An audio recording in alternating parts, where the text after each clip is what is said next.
আপনারা জানেন যে গতকালও আমরা আইন নিয়ে অভিযান পরিচালনা করছি এবং শ্যামবাজারে একটা প্রদর্শনী আমরা দেখালাম, আমার কাছে ডকুমেন্ট সবগুলো রয়েছে, যে ইন্ডিয়া থেকে সোনা মসজিদ হয়ে, চাঁপাইনবাবগঞ্জের সোনা মসজিদ হয়ে শ্যামবাজার পর্যন্ত পৌঁছাতে 24 টাকা 92 পয়সা এরকম, অর্থাৎ 25 টাকার কম খরচ পড়েছে। সেই আলু তারা বিক্রি করছে 56-57 টাকা প্রতি কেজি। 1 কেজিতে আমরা দেখলাম যে 39-40 টাকা লাভ করছে। এইরকম অপরাধ সংগঠিত করছে, তাদের বিরুদ্ধে আইনের কঠোর ব্যবস্থা নেওয়া হচ্ছে। আমাদের অভিযান চলমান থাকবে তো, যে তাদের বিরুদ্ধে মামলা কেন দেওয়া হচ্ছে না। আমাদের মহাপরিচালক মহোদয় আমাদেরকে নির্দেশনা দিয়েছেন, প্রয়োজনে এই সকল অপরাধীর বিরুদ্ধে মামলা দায়েরের নির্দেশনা দেওয়া হয়েছে। এটি মামলা আমরা এখন দিব, এইরকম আমরা সিদ্ধান্ত নিয়েছি। আর দ্বিতীয় যে বিষয়টি, সেটি হচ্ছে যে আপনি যেমন বললেন যে আমরা অভিযান করে আসি, আসলে এগুলো পরবর্তীতে আবারও দাম বাড়িয়ে দিচ্ছি। আমাদের যেহেতু লোকবলের একটু সমস্যা রয়েছে, জেলা পর্যায়ে একজন কর্মকর্তা একজন স্টাফ, এই লোকবল দিয়ে আসলে সব কিছু নির্মূল করা সম্ভব না। তাহলে কিভাবে সম্ভব? সম্ভব এইভাবে যে আমরা আসলে দেখিয়ে দিচ্ছি, ভোক্তা যিনারা রয়েছেন 18 কোটি ভোক্তা আমাদের দেশে আছেন, তাদেরকে আমরা দেখিয়ে দিচ্ছি যে এখানে এই অনিয়মগুলো হচ্ছে। আপনারা দয়া করে এই অনিয়মের বিরুদ্ধে আপনারা সোচ্চার হন। আপনারা মিডিয়া সহকর্মী আছেন, আপনাদের দায়িত্ব এটি প্রচার করা, যাতে করে ওভারওয়েলমিং মেজরিটি যেন এই মেসেজটি পায় যেখানে এই রকমের প্রতারণা হচ্ছে। একই সাথে ব্যবসায়ী কমিউনিটি যিনারা আছেন, ইনারাও যেন মেসেজ পান যে এইরকম অপরাধের কারণে এইরকম শাস্তি হচ্ছে।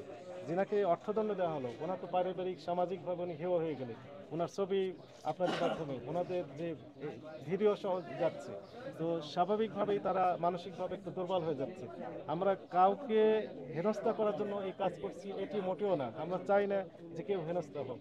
নিজেরাই কারেকশন হবেন, আইনের প্রতি শ্রদ্ধাশীল রেখেই ব্যবসা বাণিজ্য পরিচালনা করবে, সরকার তাদেরকে সার্বিক সহযোগিতা করবে। কিন্তু যিনি বা যারা আইন ভায়োলেট করে অতি মুনাফা লাভের উদ্দেশ্যে এই সকল নিত্য প্রয়োজনীয় পণ্যের মূল্য বাড়িয়ে দিবেন, তাদের বিরুদ্ধে কঠোর আইনানুগ ব্যবস্থা নেওয়া হবে। আমরা কোনো কার্পণ্য পত্রিকার সৈনিক অধিদপ্তর মহাপরিচালক মহোদয়ের নির্দেশনায় আজকের এই বিশেষ অভিযান পরিচালনা করা হলো।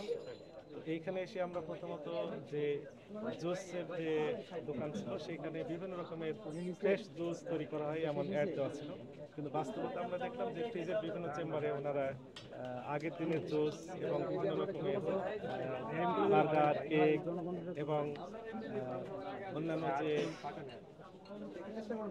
চিকেন ফ্রাই সবগুলো রেখে দিয়েছেন একই চেম্বারে, এবং সেখানে খোলা অবস্থায় ছিল।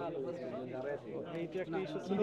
কসমেটিক্সের দোকানে এসে যেটি আমরা দেখলাম যে বিদেশি বিভিন্ন ব্র্যান্ডের কসমেটিক্স এখানে বিক্রি করা হচ্ছে, এবং বিপুল পরিমাণ মেয়াদোত্তীর্ণ কসমেটিক্স বিভিন্ন সেলফে বিক্রির উদ্দেশ্যে সংগ্রহ করেছে। অনেক কসমেটিক্স আছে যেগুলোতে মেয়াদ উত্তীর্ণের তারিখও লেখা নাই, লেবেল দেওয়া নেই, অর্থাৎ সেগুলো ল্যাগেজ প্রোডাক্ট ওনারা বলছেন। কিছু কিছু প্রোডাক্ট চকবাজার থেকে কিনে নিয়ে আসা হয়, এবং কিছু কিছু প্রোডাক্ট এইখানে সরাসরি ভেন্ডর পৌঁছায় দেয়, অথচ সেই প্রোডাক্টগুলোর গায়ে কোনো লেবেল নেই এবং আমদানিকারকের কোনো স্টিকারও নেই।